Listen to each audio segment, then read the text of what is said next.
El Prisdat ya. Beliau ini bergerak di industri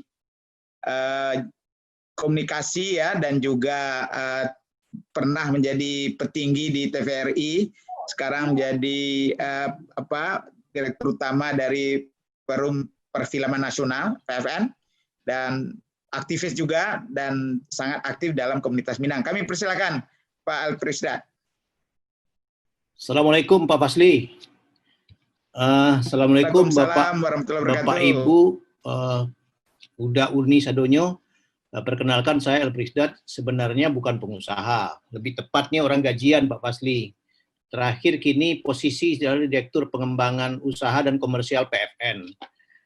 Saya ingin menyampaikan sedikit dalam konteks COVID ini, sebenarnya industri film salah satu yang sangat terpukul. Karena sudah lebih awal ditutup bioskopnya, dan sekarang tahun ini sedikitnya mungkin hampir 100 judul film itu tidak bisa rilis Pak Fasli. Kalau satu film itu pendapatan tiketnya rata-rata 3 miliar aja, berarti ada sekitar 300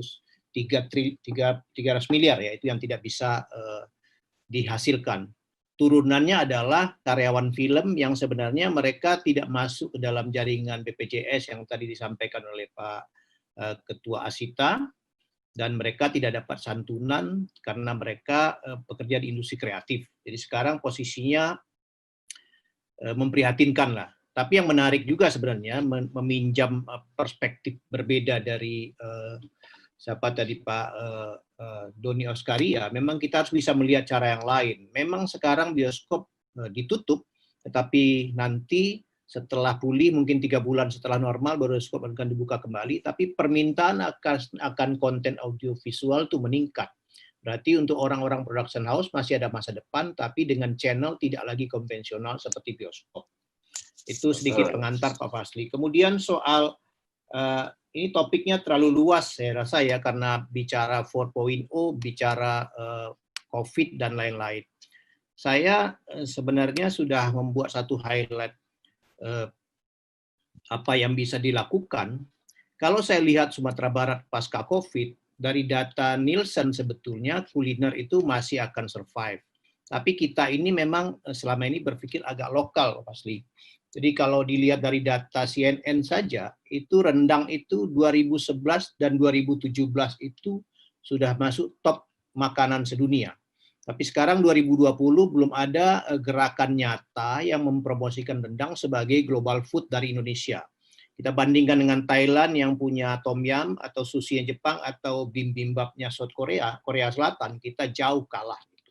Jadi menurut saya sekarang itu untuk era pasca COVID yang dimana sebetulnya, di ekonomi 4.0 itu poin-poin penting yang perlu disiapkan adalah sebenarnya soft skill. Soft skill kita itu yang diperlukan adalah complex problem solving, critical thinking, creativity, judgment, service orientation, negotiation, dan lain-lain itu. Dari lebih kurang 10 poin itu, mungkin yang kurang itu hanya service orientation. Itu orang Padang agak susah itu. Sekarang saja restoran Padang yang besar di Sumatera Barat itu, kalau nggak salah karyawannya dari Sukabumi. Jadi memang problem di situ. Di sisi lain kita mengandalkan resources dari pariwisata dan UMKM. Jadi mau nggak mau sebetulnya itu yang harus dilakukan. Apa yang saya lihat pasca COVID, karena food masih menjadi komoditi penting, sekarang itu UNP sudah membuat jurusan kuliner Minang, Pak Fasli. Mungkin sudah pada tahu juga, mereka bekerjasama dengan Pemko Payakumbuh untuk menjadikan pengusaha rendang di Payakumbuh sebagai tempat praktek. Saya mengusulkan sebetulnya setelah kita keluar dari COVID, apa yang perlu dilakukan adalah menargetkan standarisasi cuisine, standarisasi makanan Minangkabau. Yang pertama kali yang mudah diingat dan sudah ada brand equity-nya adalah rendang. Pertanyaan kritisnya adalah bisa nggak kita ini berkumpul untuk menargetkan proses produksi rendang itu mendapat ISO standar 22.000, standar untuk makanan. Kalau bisa itu adalah satu brand yang bagus untuk quick win di orang Padang. Dapatkah itu dilakukan dalam 6 bulan? Itu PR bersama. Tapi kalau saya lihat harusnya bisa, karena di sini, di forum ini misalnya, kita sudah punya Minang Diaspora Network, di mana jaringannya mungkin hampir seluruh dunia. Kemudian sudah ada inventory brandnya, siapa yang tidak kenal rendang itu.